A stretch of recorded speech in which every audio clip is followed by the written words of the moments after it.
the Lighthouse Cat, Oscar and Emmy get rescued, and then Pindley. So we still got a couple minutes, so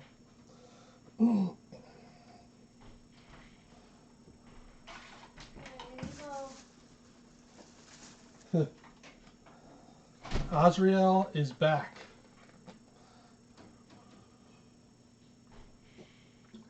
And actually, I'd like to pull out Stella Luna. I know we have it somewhere, but I couldn't find it. So I've been ordering books just to read here. So Oscar and Emmy Get Rescued just came last week. So I'm going to read this, and then next week will be the last Oscar and Emmy book because there's 3 of them. So read the first one. So I think what I'm going to do is I'm going to start with the Lighthouse Cat. Now I'm just going to show you some of the pictures first, so this way right at 8 o'clock I can kind of start reading. So here's the back of the Lighthouse Cat.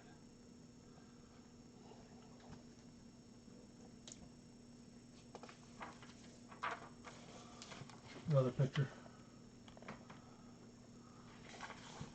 Oh, you're welcome. Here's a cute picture of the Lighthouse Cat that's on the window on the lighthouse.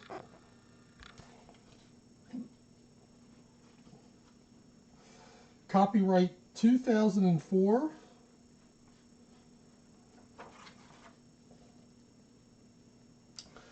All right, I think we could get started.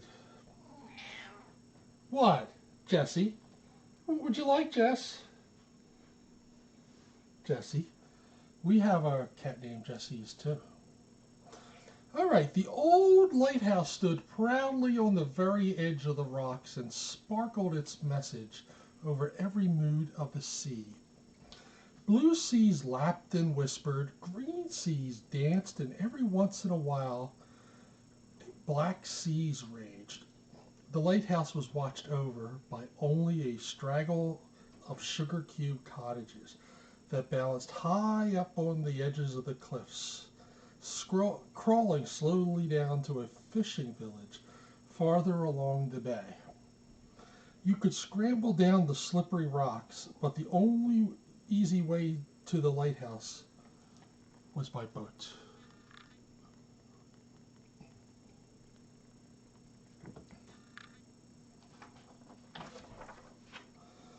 At the very top of the old lighthouse, the great 24-candle lantern sent its light nearly as far as the sky.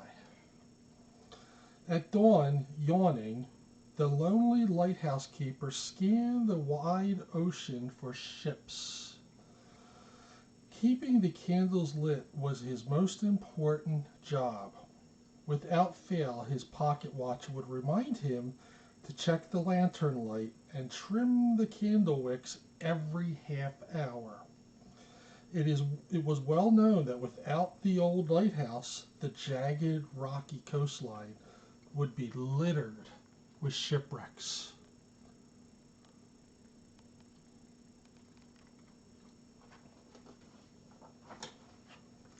Every Friday, if the sea was friendly, a boat from the fishing village would bring supplies to the lighthouse keeper.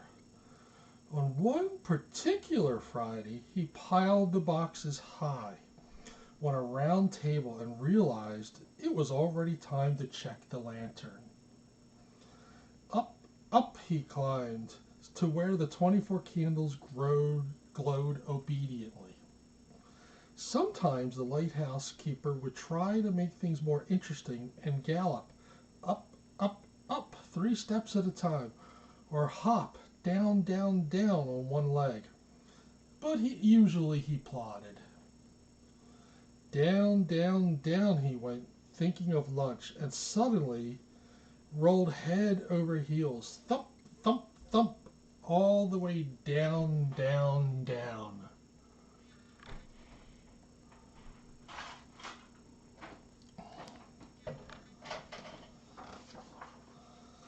There he found himself nose to nose with something.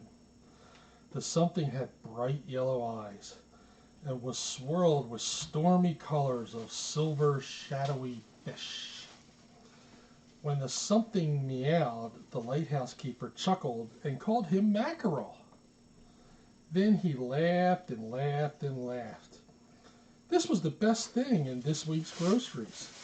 The two became inseparable. Little Mackerel would follow the lighthouse keeper everywhere. Up, up, up, down, down, down. The lighthouse cat here looks a little like Alma. Mackerel made friends with the seagulls and puffins and explored every nook of the rocky outcrop. He gazed at himself in the rock pools and quickly learned about crabs and slippery seaweed. Mackerel knew how to scan the sea, and when he spotted a whale or a boat, he would tap the lighthouse keeper's nose or jump onto his shoulder. Every night without fail, the two of them would go up, up, up to the very top of the lighthouse. Hi, Ms. M. Atop of the lighthouse, watch the night seas and keep the candles burning. Do you see the picture of them up on top in the lighthouse?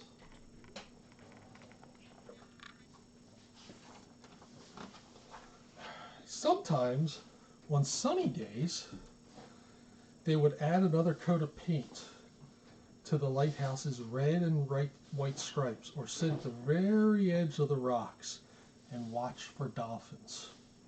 When the tide was really low, they would scour the beach and collect driftwood, so that on stormy days the lighthouse keeper could set to work on his curved and round furniture. Once they even found a message in a bottle. Do you see the cat with the little message in a bottle? Hi, Lost Girl. Lost Girl, I found an extra copy of the Call of the Cats book, Be Kind to Cats. So I'm going to leave it on Jackie's desk. It's for you. Because I gave one to Jackie already, and this other one is for you. So just wanted to let you know that. The lighthouse keeper loved his lighthouse with its round rooms. Now he whistled and was never even the tiniest bit lonely. With Mackerel, the lighthouse was the best and only place in the world. And still without fail, they would check the lantern every half an hour.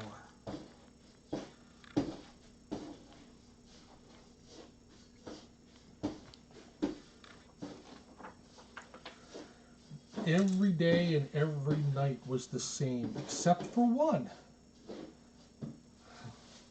It was known and feared that in times of terrible storms, the candles would blow out. One dark night, the black clouds gathered speed and whisked through the heavens. The sea leaped in a frenzy at the command of the storm. The waves rose ever higher, and the moon kept blinking as it was buffeted by the wind. In one huff, the wind gathered all of its strength and blew out the candles in the lighthouse as though they were on a birthday cake.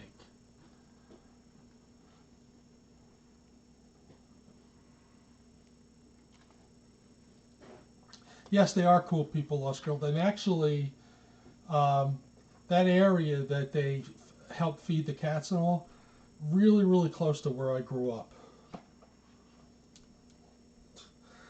Now the lighthouse stood blind as the wind spiraled delightedly around. Shivering, Mackerel gazed hard out to sea, watching a small fishing boat disappear and reappear through the mountainous seas, ever drifting toward the jagged toothed rocks. Was that two eyes flashing at him from the boat? Where was the lighthouse keeper? For an instant, the moon lit up Mackerel's yellow eyes, and he fled down, down, down. Then, out of the rocky outcrop, Mackerel saw the lighthouse keeper frantically waving a lantern. But the wind blew that out too, like a feather. Do you see the lighthouse cat on the lighthouse that's out?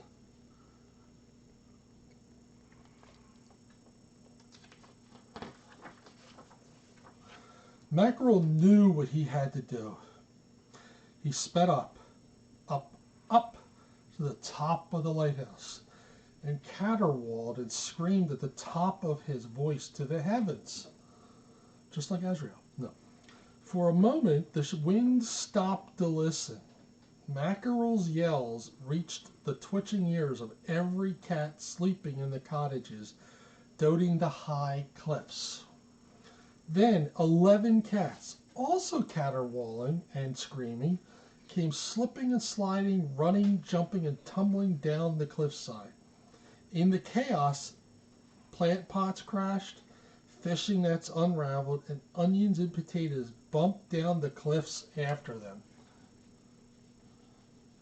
And just to let you know, that one orange cat at the top, that is not Gallant. Just in case anybody was wondering. Kind of looks like him a little bit.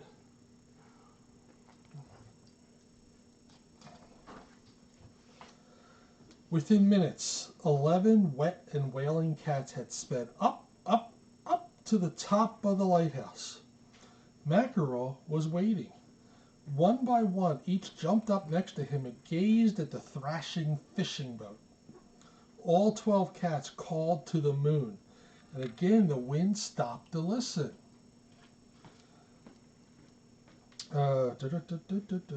The clouds parted, and the moon peeped through and reflected in the cat's eyes. At that very moment, the lighthouse keepers looked up in desperation.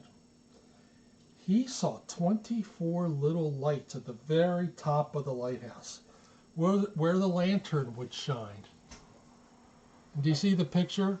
The 12 cats, all encircled in the lighthouse, making sure that whatever light comes, that their eyes would shine and reflect. Very cool, huh? Surely the fishing boat must see them. Up, the lighthouse keeper ran. He watched, wide-eyed. He hoped, he prayed. Then very slowly the little fishing boat turned miraculously away from the rocks. Again, Mackerel saw the two eyes flash back at him from the boat. The 12 cats all looked around and smiled.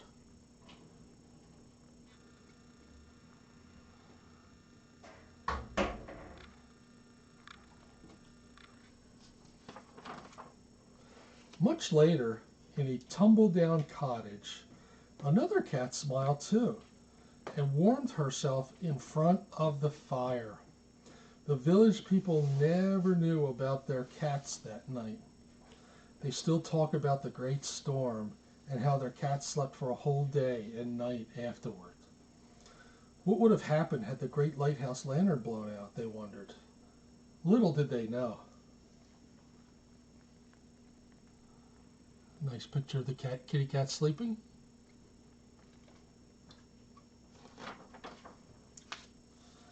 By Friday, when the sea was all its iridescent shades of blue again, the boat turned up with supplies.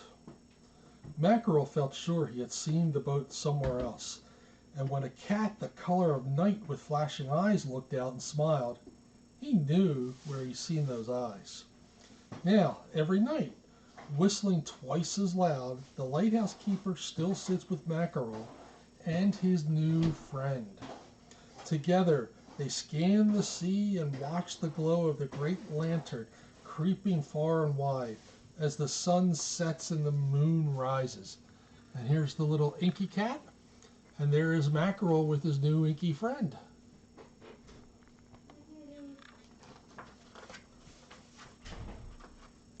All right, so that's the story, but there is an appendix. This story is inspired by a lighthouse called Smeaton's Tower. It stood for 127 years at sea on the treacherous wind-swept Eddystone Rocks just south of Plymouth in the southwest of England. There have been 5 lighthouses on these rocks. The first, Winston Lee's wooden tower, 1698, was also the first ever lighthouse surrounded by deep water, proving that a lighthouse could save countless lives. It was rebuilt after the first winter, but was washed out to sea 4 years later in the most terrible storm that had ever been recorded in England.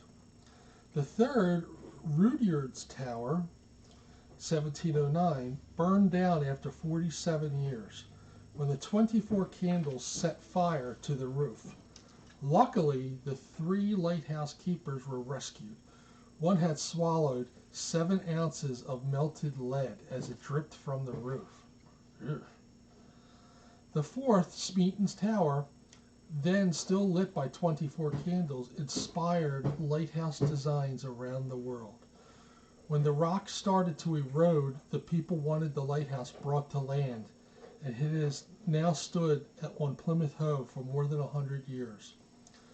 This lighthouse appeared as a feat of engineering on the old British penny coin. The only one of these lighthouses not to have been powered by candles, Douglas Tower, 1882, now with its own helipad, still stands on the Eddystone Rocks today. We can only guess how many people these 5 windswept lampposts of the ocean and their keepers have saved from the wild sea and dark rocks. There were certainly no lighthouses to guide the pilgrims who sailed from Plymouth to America in 1620 past these dangerous reefs. So it actually has a picture of all the lighthouses that stood on that spot. I'm just having a little trouble holding the... There we go. There, that's better. So that is the lighthouse cat. So I'm going to take a 1-minute break, and then we're going to go on to the next book. I'm just going to take a little sip because I can feel that my throat's getting a little scratchy. Okay. Next is Oscar and Emmy Get Rescued.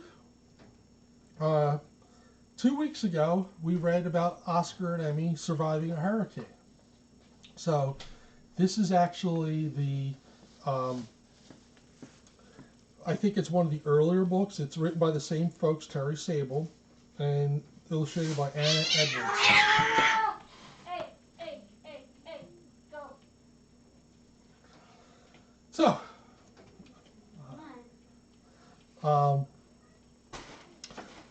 here's the picture in here of Oscar and Emmy Get Rescued. I am also going to post the link in Chatters to Oscar and Emmy's Facebook page. So, the true story, they're still, still get Facebook posts from them. All right. For those who work in rescue or adopt animals, for my family, honorary family, and fellow animal lovers. And then there's a bunch of acknowledgments. All right. In a strange, empty land, little kittens are born to a stray mama cat who tries to keep warm. They survive in a bush for brothers and a sister. Their mama takes care with no one to assist her. This is, it's Oscar with a C. If you're thinking of Oscar the Blind Cat, that's Oscar with a K. And as I told you 2 weeks ago, we have our own cat who we call Emmy. And you've probably heard about our struggles with her. All right. Their eyes start to open at a few weeks old. As the kittens gain strength, they begin to strong. After a month or two, the cats are discovered by the people who live there, a family with their mother.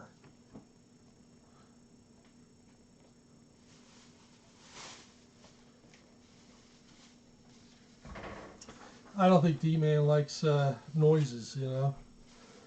For the next couple weeks, they are tucked in a blanket with some food and fresh water to help the cats make it. Yes, Salem, yep. The family can't keep them, although they are smitten. So they call up the shelter to gather the kittens. And look at that, there's a cute little picture of Mommy with all the kittens.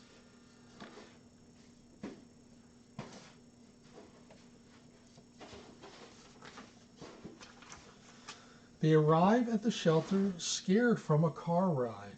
The staff coddles the kittens. Mama Cat beams with pride. The cats found without tags are kept for 3 days, so owners can claim them if they truly aren't stray. That's a nice little picture. Oh, looks like mama and babies we have here, huh?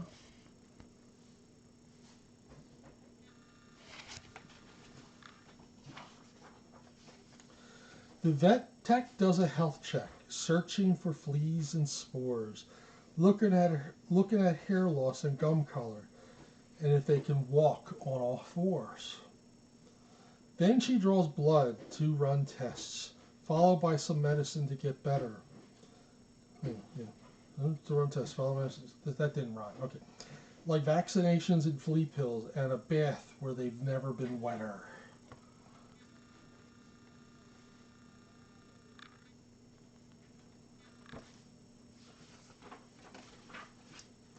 They are dunked in the water with some special shampoo.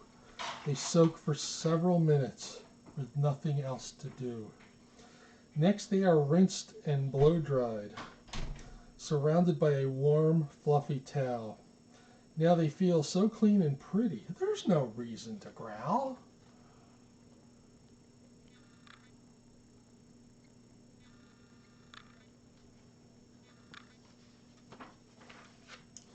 They'll make an impression with trim nails and clean ears. They get used to these treatments, which helps calm down their fears. The kittens get their picture taken dressed up with a costume or prop. Photos are placed on their cages and posted for people to adopt.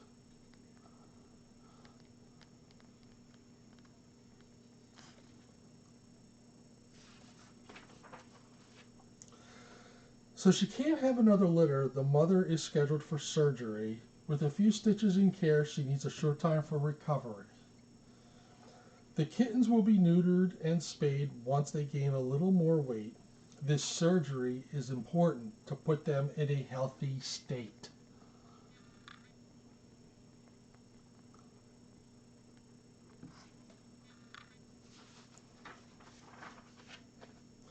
In addition to getting a number, the shelter gives all cats a name. Then the staff knows what to call them. Adopters don't have to pick the same. The kittens are moved where people can see all the cats to adopt, every size and variety.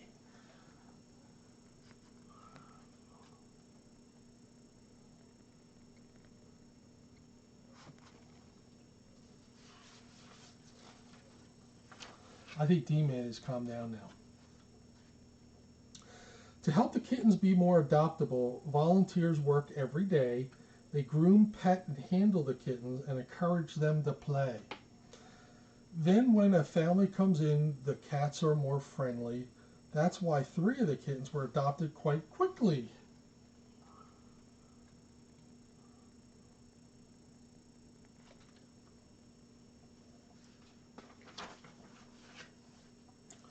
Special volunteer notices the final 2.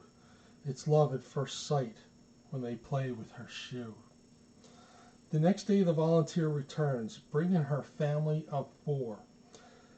They don't want to separate them, so they pick them both to adore, which is an interesting little thing because that's why we have our Emmy. We decided to adopt Emmy and her sister, which we call Smudge, was there wrapped around them, and so we decided we couldn't leave Smudge there. So Smudge and Emmy were adopted together by us back in August of 2006.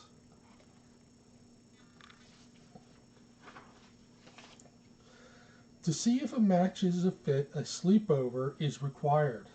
If the pets like their new owner, then this family is hired. The family falls in love, and the cats do too. They explore their new home. Everything is so new.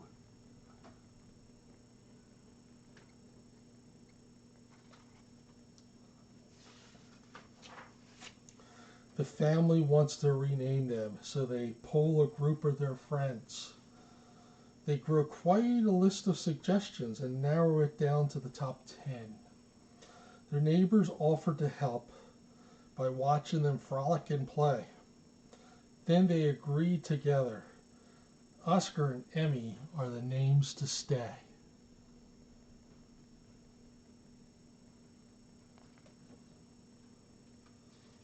So it looks like some of the choices here were Luke and Leah, Oscar and Emmy, Ross and Monica, Fred and Ginger, Jack and Samantha.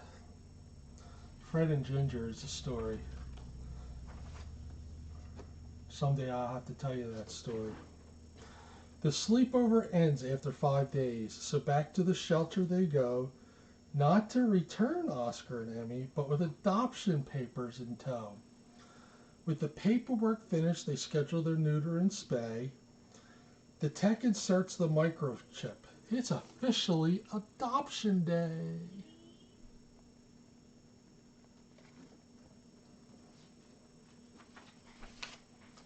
Oscar and Emmy are part of this home, and Hollywood inspired their names. Proud to announce their new addition, the Happy Family exclaims, "Welcome to our family and to your forever home."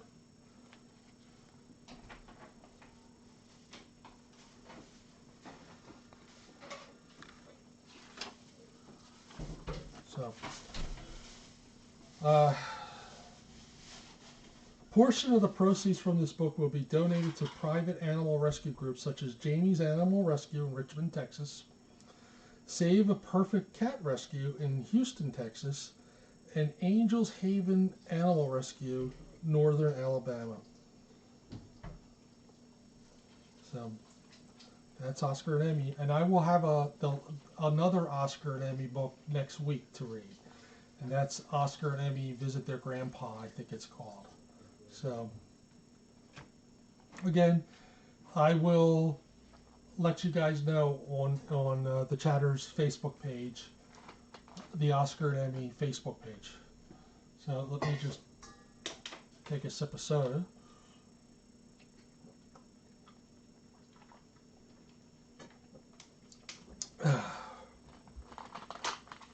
All right. The last book of the night is called Pindley. And again, I mentioned it before. This is by the creator of Stella Luna. So I do have Stella Luna somewhere in our books, but I haven't unpacked all of the books, just some of them, and so. You're not completely unpacked. What have you been doing? Well, part of it is we have to. I'm teasing. I'm still not completely unpacked in this bin. Well, you know what's the worst part is? There was a couple boxes that we bought along that we never unpacked. We moved to Virginia. One of them was a ceiling fan that we were going to put up that we really, really liked it so much when we were in Pennsylvania, we decided to bring it. And then we never put it up. So. Oh, you guys. All right, Pindley. How many books do we have? I don't know if Bonnie's on, but she has so many children's books because of her years as a teacher. But the other thing is, I bought a few of these books just so that I can read here. One of the things, somebody, I don't know if you guys remember, um, uh, we were fostering an FIV positive cat, and he was a big orange, and he was a really nice cat named Meadow. And last year, um, we actually flew him. I went out to, there she goes, gazillions is right. Last year I flew out to give Meadow to his new forever home, and the lady who adopted told me, "Hey, do you ever know the story of Putter?" And it's funny because Putter, everybody remembers Putter from FFRC. That would be a perfect book. So I did order them, and with Amazon's slowing down the deliveries, obviously this is not an essential. I don't know if I'm going to get it for next week, but I almost certainly will get it for the week after. So,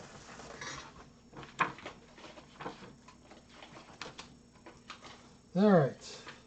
So this is Pindley. All right. The sun was low in the East African sky. The animals had been sleeping all through the hot afternoon, and now they began to stir. Pindley awoke before Mama Hyena, eager to explore. "Don't go far," Mama yawned. "We must hunt soon. There has been so little to eat lately that we'll need all night to find enough to fill our bellies." Pindley promised to stay close and trotted away.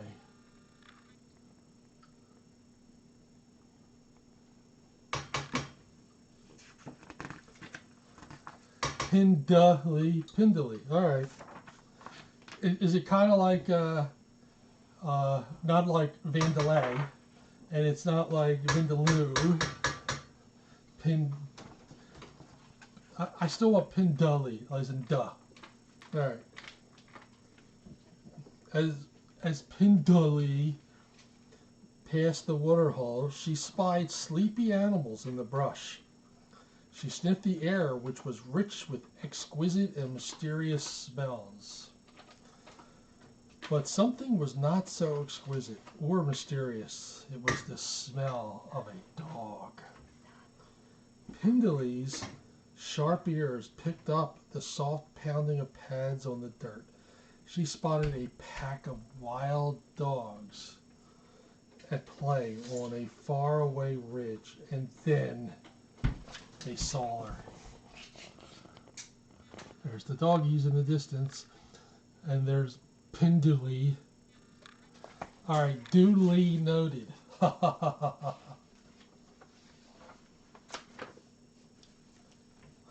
The leader dashed toward Pindley. The others trailed behind and yelped, "Watch out, dog, it's a hyena!" Actually, Lost Girl, Pindley is not a cat. It's a hyena. I was mentioning at the very beginning that I'm running out of cat books, so I'm trying to conserve them. So this is the first non-cat book. I was actually going to also try to find Stella Luna and bring that. The leader dashed toward Pindley. The others trailed behind and yelped, "Watch out, dog, it's a hyena!" "Just a shrimpy one," dog scoffed, coming closer. "If it didn't have all that stripy fur, those ears would make me think it was a baby elephant." The pack erupted into wheezing laughter and galloped away, tongues rolling. Look at these doggies. The dingo ate your baby.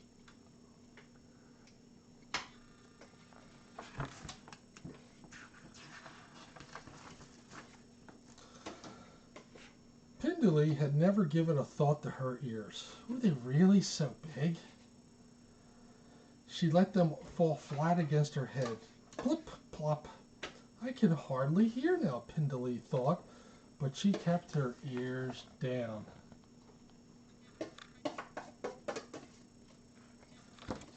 "I could have had a wildebeest. I don't know if anybody gets that, but... Uh-oh. Ahem! The rumbling voice came from the scrub. Nope. Ahem! Pindley whirled around. A lion! The little hyena poofed her mane and suddenly looked twice her size. She was sure that she was mighty fierce, but Lion just calmly looked her up and down.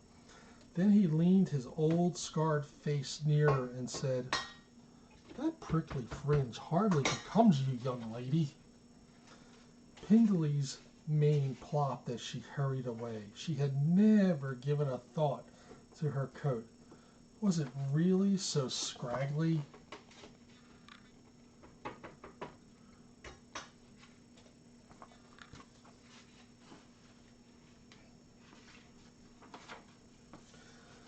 Pindley circled back to the water hole, waded into the pool, and let the water soak into her fur. She figured that when the water ran off, her coat would lie flat. No more prickly fringe. Zebra and two friends strolled over, their brown eyes glinting at the sight of the soggy little hyena. Pindley didn't like their amused look. She tried to lower herself deeper into the water and disappear, but she was too late.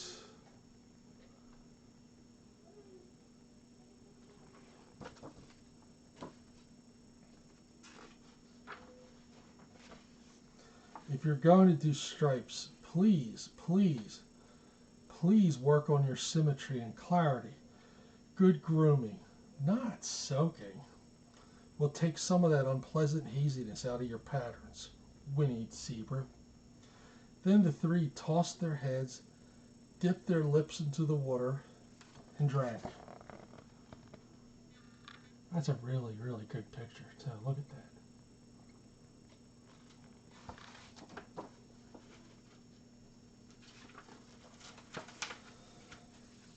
Pindley splashed past the startled zebras and escaped to a quiet spot. Were her stripes really so disorderly? Didn't Mama Hyena always say she was the most beautiful hyena ever?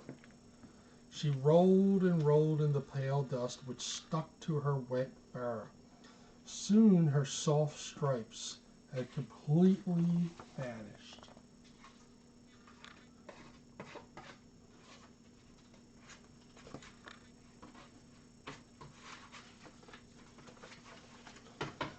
Ears pinned, coat flattened, and dusted to a pallid gray.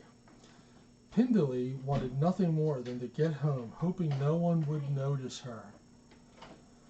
I'm really in trouble now, she worried. I've been gone a long time, and Mama gets awful cranky when she's hungry.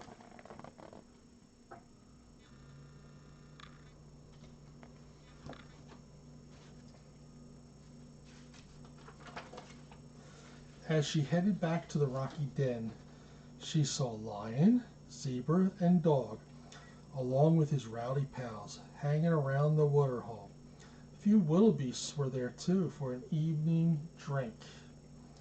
My, it's busy out here tonight, thought Pindley, edging away from the others. No luck. The animals turned to see who was coming. Their jaws dropped. Their eyes bulged. Pindley looked around wildly. What did they see?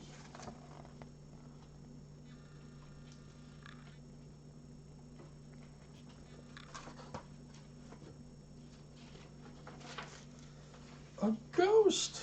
The animals screamed. An evil spirit is among us, upon us. They jumped and ran. Where? Where? Cried Pindley as she raced behind them.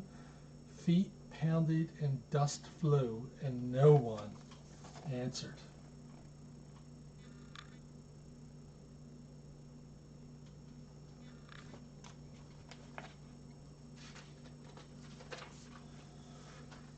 The terrified crowd tore through the thorny bush, over craggy stone, and horrified, found themselves at a dead end in a small canyon. They screeched to a halt, huddling closely as they turned to face their worst fear.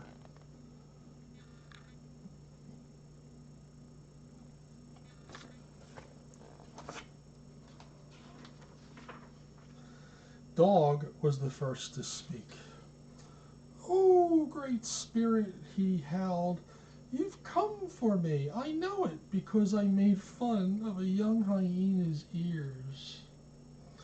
All eyes were on Pindley. "Ah, so I'm the ghost," she thought.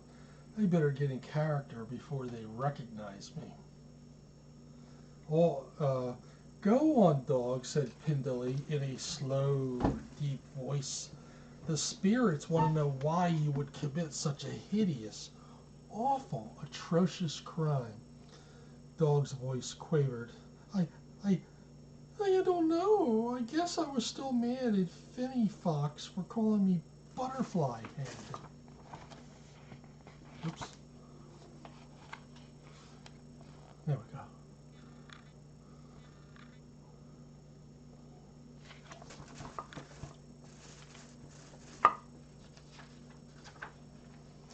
The lion joined in. "Please spare us your wrath. I too have spread discord by insulting a young hyena's mane, but Vulture called my mane a mange." Pindley nodded sagely.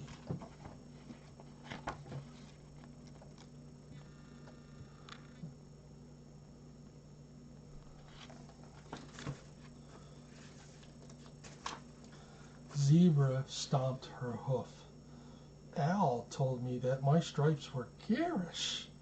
A tear rolled down her long face. Everyone fell silent. Pindley's mind whirled as she tried to think of what a ghostly spirit might say. Of course, spirits always give tasks and want offerings. She thought, let's see, okay, Mama would love this. So there's the zebra with the tear.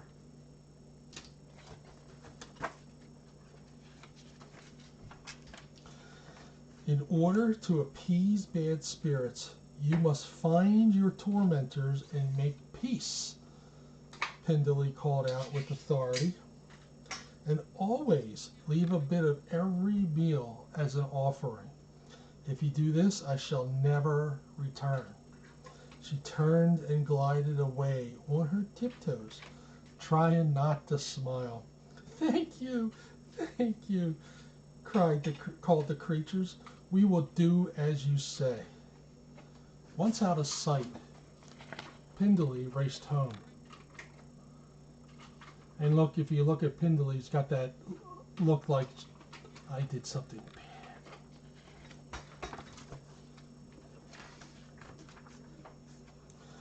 "There you are," cried Mama Hyena as Pindley galloped up to her. "You look awful." Pindley was so glad to be home again. It was worth getting in trouble. She didn't even mind the 5 baths it took to get the dirt out of her fur. In fact, it took all night to get Pindley looking like a beautiful hyena again. "I was worried sick. I went looking everywhere for you," said Mama Hyena as she helped smooth Pindley's coat. "Now that you're all straightened up, we got to get out and find something to eat. It's already morning, and I'm sure you are as ravenous as I am." Pindley's stomach growled.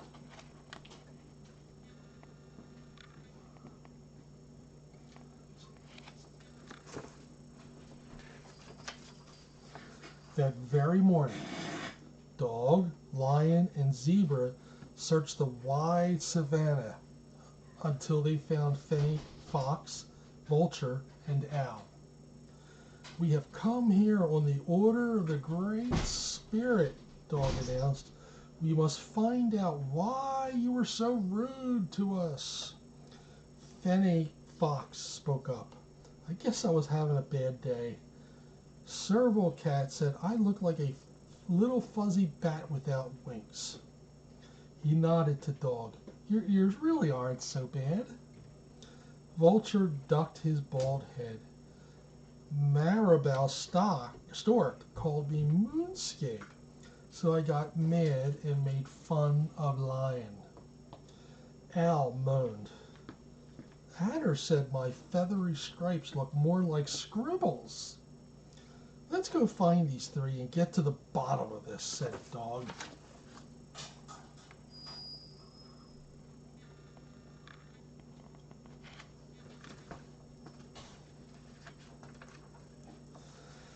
The oddball crowd went searching and found Serval, Maribel, and Adder. We've come here on the order of the Great Spirit, they declared. Uh-oh, I'm in trouble for laughing at Al's stripes, hissed Adder. Yeah. Miss Zebra, do you remember? When I said your stripes were dull, mumbled Zebra. Maribel stepped forward on his stilt-like legs. Lion told me that the glare of the sun on my head hurt his eyes. Sorry, grumbled the big bald cat. Then Dog blurted, Oh dear, Serval, please forgive me. Serval's amber eyes squinted at Dog. You mean for the time you said that the wind might pick me up by my giant ears and blow me away? He said. Yep, Dog yipped. Who am I to be talking about ears? He pranced about, flopping his big ears like the wings of a butterfly. Several burst out laughing, and everyone, including Dog, joined in.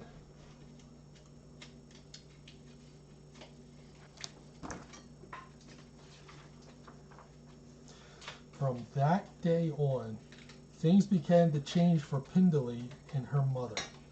Instead of spending hours hungrily scrounging for meager meals, they found delicious treats everywhere. Look again! Eggs, fish, fruit! It's a miracle! Exclaimed Mama. Striped. Yeah, probably. As Pindley tasted a sweet berry, she said, The Great Spirit must be shining upon us. Mama Hyena looked at her grinning daughter. Wait a minute. Did you have something to do with this? Laughing and feasting, Pindley told the whole story. You're not only the most beautiful hyena ever, said Mama. You are the smartest hyena ever.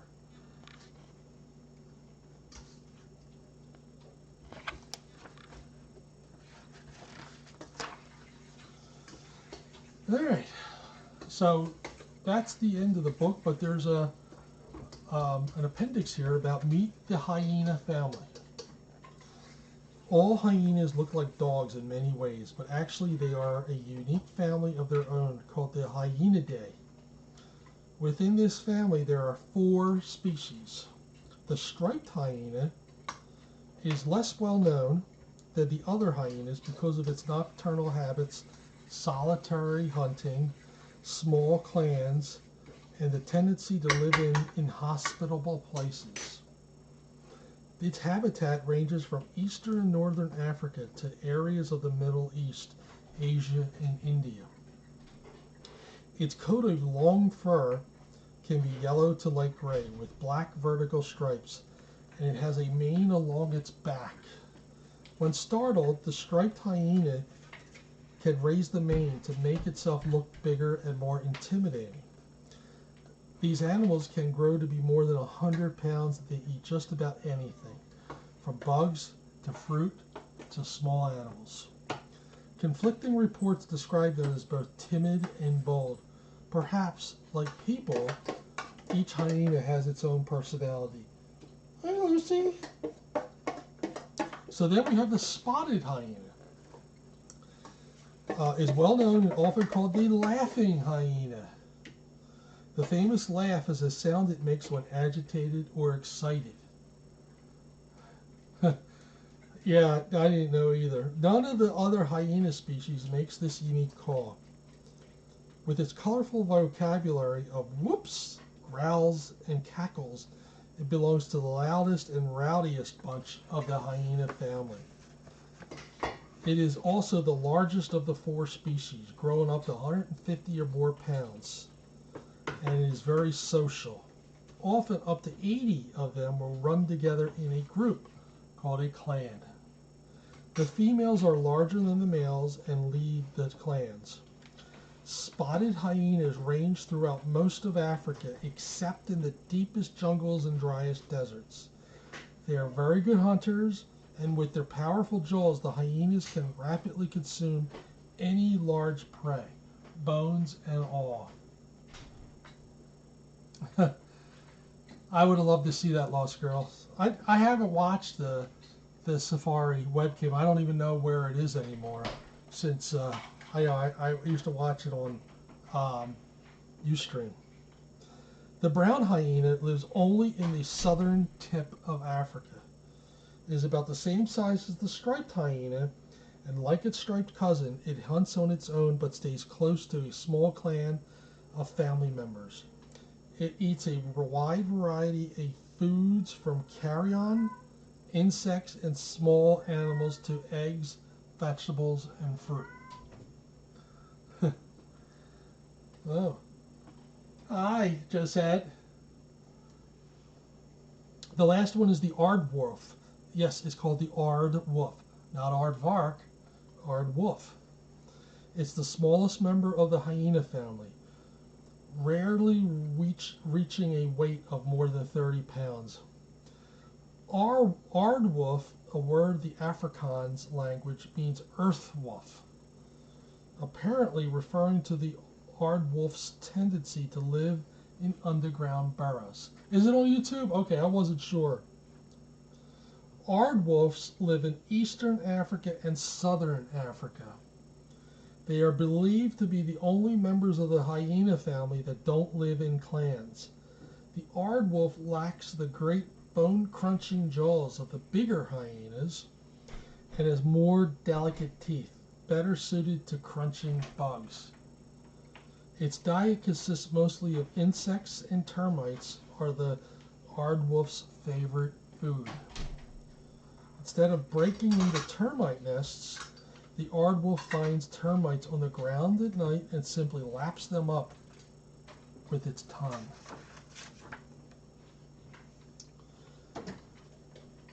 Alright. I didn't actually show you the beginning page, just a really, really pretty watercolor part of the Africa. Can I do some kitty close-ups? Anybody in particular?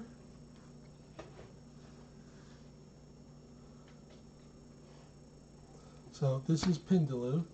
I didn't show you the back of the book either. Let me see if I can put my...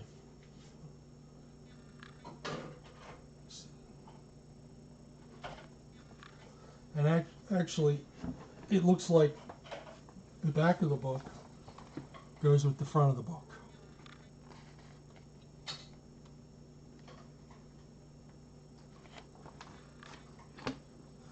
So let me see if Josette will let me show you her. Hey, how you doing?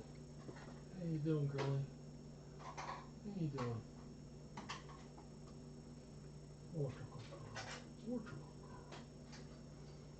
Hi.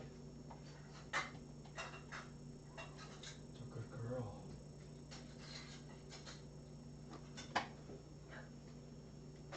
Alright, there we go. There's Josette. Hi. How you doing, girly girl? How you doing? Oh, you're welcome, Andrew. Oh, anytime, Tina.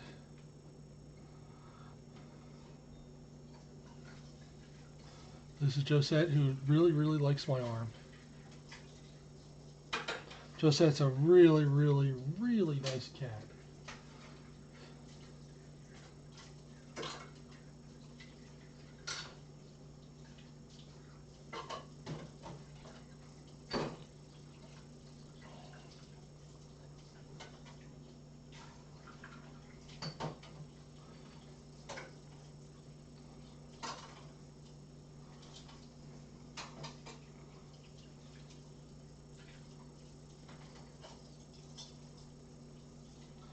All right, Josette.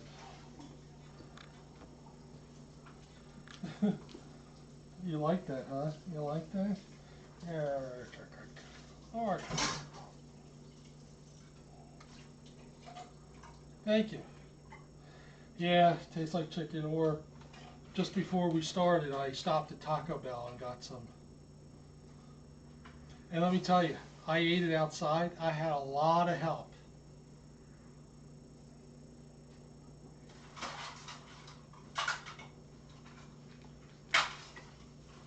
Where are you, Adrielle?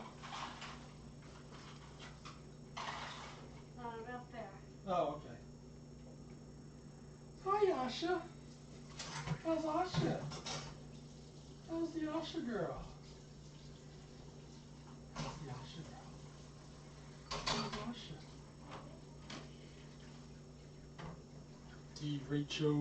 Rachel, Yoshi.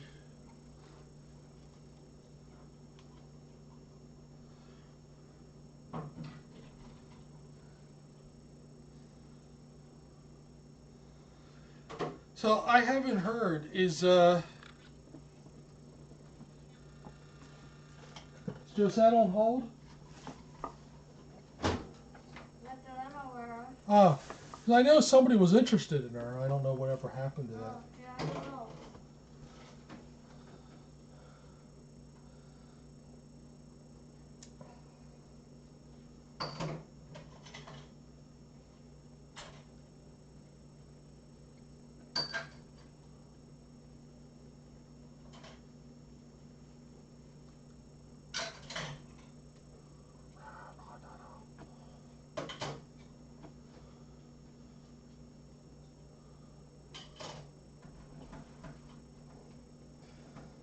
Canby is sleeping soundly.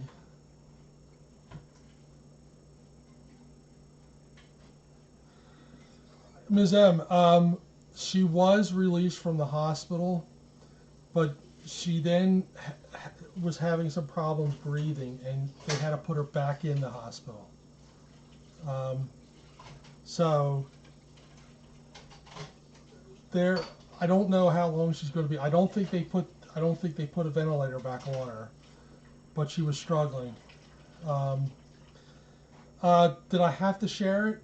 I might have given them a teeny weeny little bit, but I just didn't think, all that spicy meat was going to be good for them. Um, so, so Barbara was back. Now, Barbara did get a chance to go out and with her daughter and feed the colony in Toledo, but hi, oil sands girl. Yeah, this is why, this is a really, really tough disease. And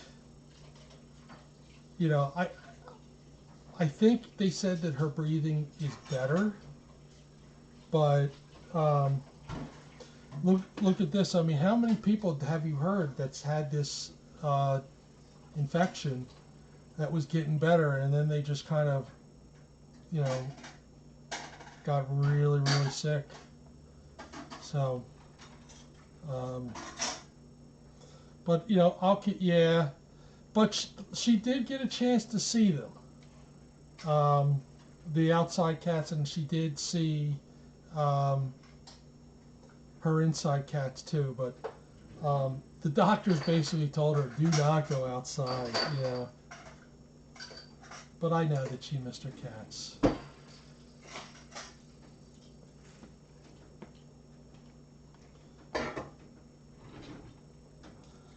How you doing, Josette? Josette? Anybody know, is Josette, is she still available, or, because I heard somebody was interested in her. I don't know whatever happened. Josette. Because she is, I don't know how many she cares for, Oh, now I'm getting kneaded on. Really, this is a lovely, lovely cat. Josette, you're such a nice cat. Thank you, Ms. M.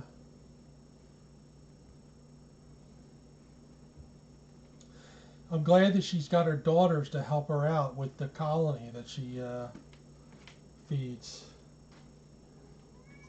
All right.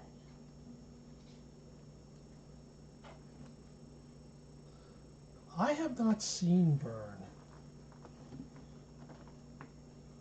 I don't see him in the Dodgers pen. I don't know. Lucy. Hi, Lucy.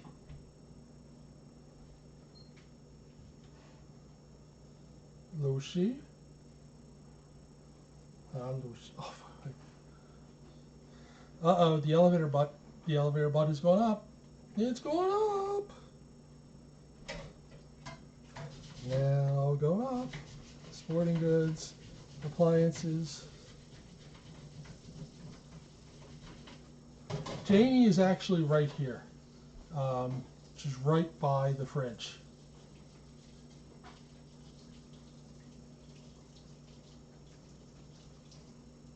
Huh.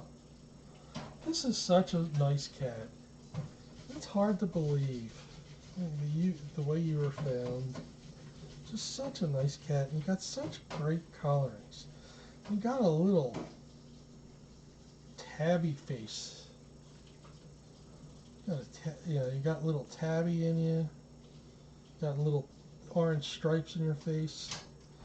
You look like you were put together at the very end of the day when all the other pieces were done. Because you are a friendly cat. And you got mismatched socks, which is fine because I always wear mismatched socks. You know that?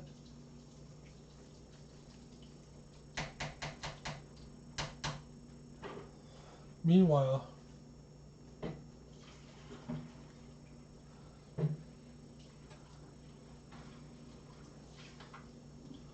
she is such a, she will not leave my side. She is just such a nice cat. Such a nice cat.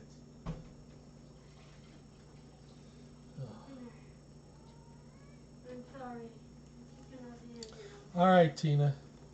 Oh, you're welcome, Lost Girl. Good night. Lost Girl, I think I might have left the book at home, so I'll bring it next week, the Colony Cats book. So,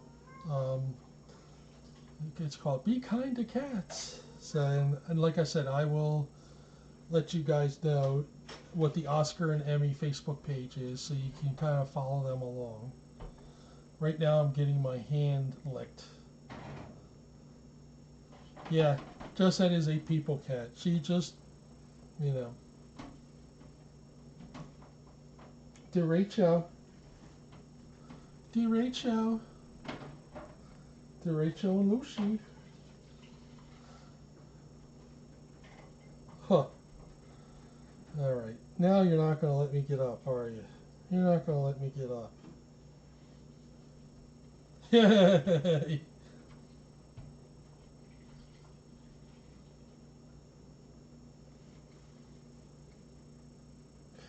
Marilyn.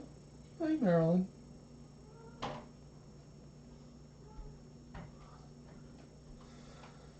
I gotta head out, but somebody doesn't want me to go. You're silly. You're a silly cat. Somebody is going to eat you up, you know that? Because you are just such a nice cat. Whoa.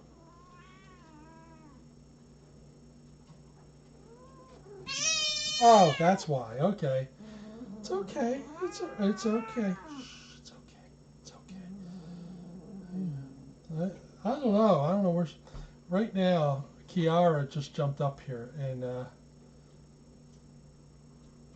Josette's not real happy, so I'm trying to calm her down. It's okay. Come here. Come on. How about a chin rub? There we go. A chin rub. Good night, Dutchie. I'll get up in a couple of minutes, but I want Josette to calm down a little bit. It's okay. It's okay. Everything is hunky-dory. Yes.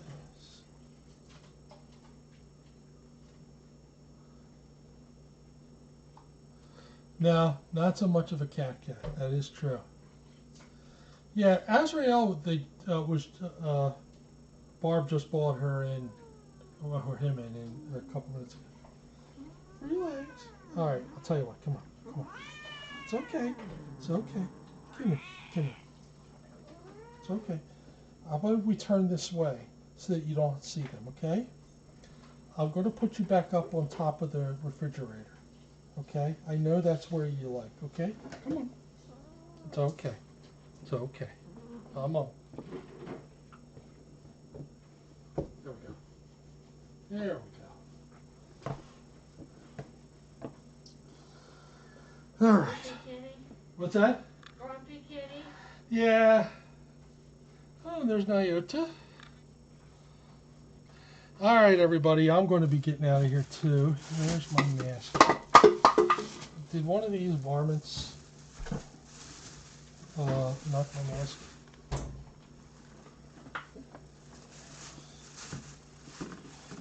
All right. Oh, I put it over here. So, I will see everybody next week.